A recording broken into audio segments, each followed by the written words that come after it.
Oui, bienvenue chez GM Cars. Donc, je vous présente une vidéo de prise en compte pour la première initiation pour la prise en main d'une Tesla Model 3. Donc là, le véhicule est fermé, stationné, on s'approche, on prend la carte ou on peut le faire par rapport à son application iPhone ou Android, hein, bien sûr. Donc on présente la carte ici, le véhicule s'ouvre, ensuite hop, voilà. Donc on arrive à l'intérieur du véhicule.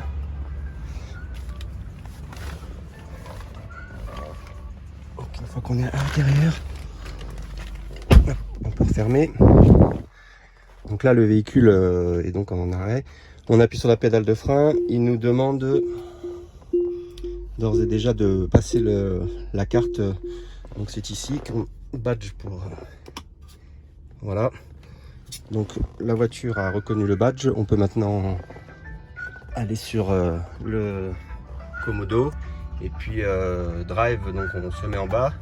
Voilà, la voiture est prête à avancer. On peut faire marche arrière aussi.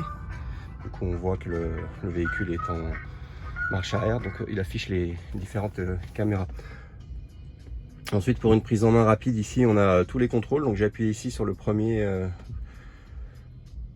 icône. Donc on va retrouver contrôle rapide, éclairage, verrouillage, affichage, conduite, autopilote, navigation. Donc toute là, voilà. Donc premier réglage qu'on peut faire, c'est on peut régler ses rétroviseurs et son volant. Donc les rétroviseurs ici, on nous dit voilà, molette de gauche. Donc c'est assez simple, hein. Hop, c'est ici, on modifie et on arrive à modifier ce côté-là. On sélectionne la droite, on fait pareil pour celui de droite. Ensuite, on peut avoir différentes fonctionnalités. On fait pareil avec le volant, hein, pareil au bas extérieur ou intérieur pour que le volant avance ou recule. Ensuite, on peut retrouver les verrouillages enfants, les choses comme ça, les luminosité écran, éclairage. Ensuite, on va retrouver le réglage des phares, plafonnier, bon, toute la partie éclairage. Le verrouillage, ça c'est les deux cartes qui sont identifiées pour avoir accès au véhicule. On peut y ajouter d'autres, notamment les téléphones avec l'application Tesla. Ensuite sur l'affichage, donc il y a les affichages, hein, mode d'affichage, bon, les réglages d'écran, les réglages de navigation. La conduite, là on a différents modes de conduite sur l'accélération. On va retrouver aussi sur la direction assistée, confort, standard ou sport, donc plus ou moins le volant est plus ou moins durci.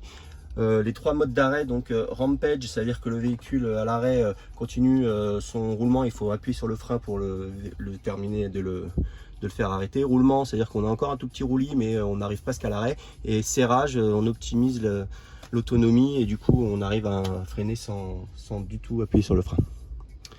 Donc après il y a des modes piste parce que là on est sur une performance. Autopilote, c'est pareil, hein, c'est les différents autopilotes pour les différentes vitesses. Donc on a l'assistant au maintien de cap, ça c'est l'autopilote de base.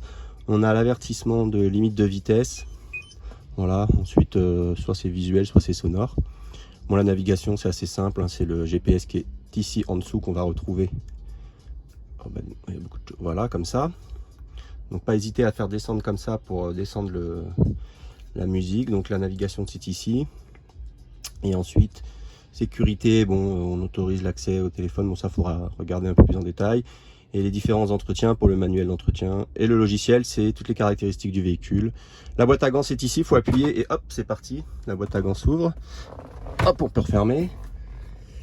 Donc pour mettre l'autopilote, il faut bien entendu appuyer vers le bas. Et quand on veut stationner, on appuie sur P pour mettre le verrouillage du frein. Ensuite ici on va retrouver la musique.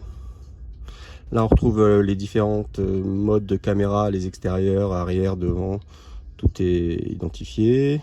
Là c'est le réglage des essuie-glaces, là il est en off, il peut être mis en automatique. Sinon les essuie-glaces, vous mettez une petite pression ici et vous avez les essuie-glaces. Ensuite ici on va retrouver tout un tas d'éléments, donc les caméras, l'énergie c'est intéressant, on voit la consommation au niveau du véhicule, la moyenne de la batterie au niveau de la consommation et les prévisions de restants au niveau des kilométrages restants sur les 50 derniers, 25 ou 10 km en instantané ou en moyenne. Voilà. Ensuite c'est assez facile, on continue le chargement, voilà, on voit que on peut limiter le chargement sur le mode voyage ou mode quotidien.